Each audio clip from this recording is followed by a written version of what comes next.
The British in India did not just want to take over the territories and control the flow of their revenues. They also felt the need to change the culture of the natives so that they could civilize them and change their customs and values. Now the question is, what changes did they want to make? How were Indians to be made into educated, civilized, and transformed into good subjects? Now, for the British, the answer wasn't simple. Okay? Let us look at what the British thought and did and how their ideas of education evolve in the past 200 years.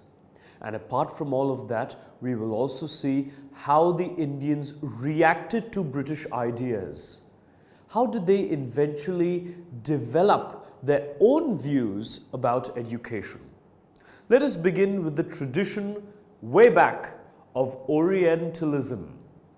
Now, in 1783, a person named William Jones arrived in Calcutta.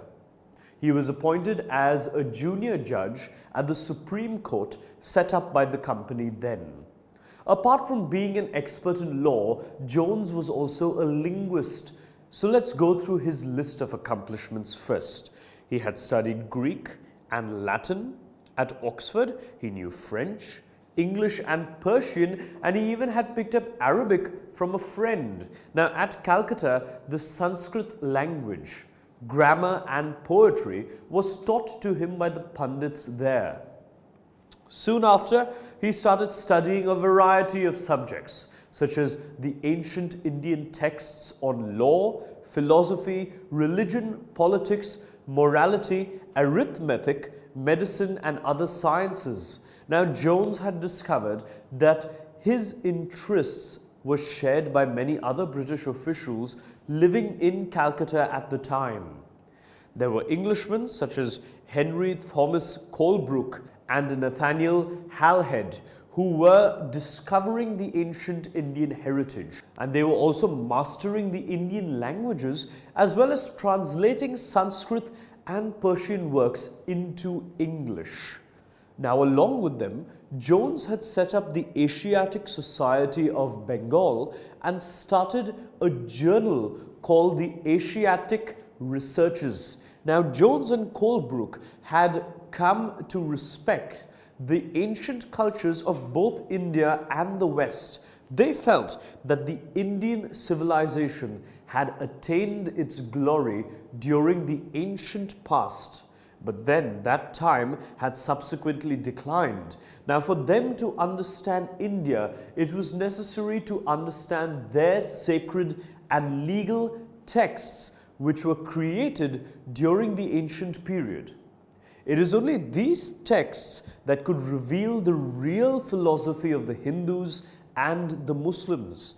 They felt that they could develop India by studying these texts from a new perspective.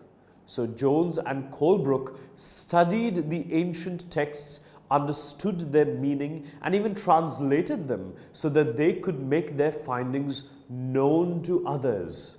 They believed that this project would not only help the British learn from the Indian culture, but also help the Indian people rediscover their own heritage and even understand their glorious past.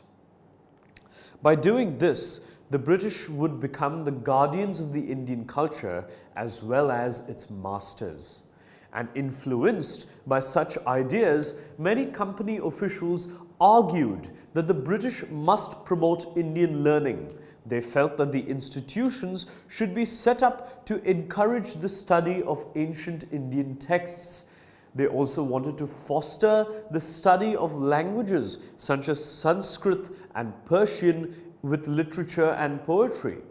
The officials also felt that Hindus and Muslims should both be taught what they valued and were familiar with rather than new subjects that they didn't know much about. With this objective in mind, a madrasa was set up in Calcutta in 1781 to promote the study of Arabic, Persian and Islamic law. A madrasa is an Arabic word for a place of learning, any type of school or college. After 1857, the British government in India was reluctant to support the missionary education. They felt that a strong attack on their religious customs, practices and beliefs might enrage the natives. Let us look at the picture now of Serampore College on the banks of the river Hooghly near Calcutta. And this is William Carey, a Scottish missionary who helped establish the Serampore mission. Now with this, we have come towards the end of our session. So let us continue with the rest of the chapter in our next session. Until then, keep learning and goodbye. Tutormate. For more amazing video lectures, download the free app on the Apple App Store or the Google Play Store.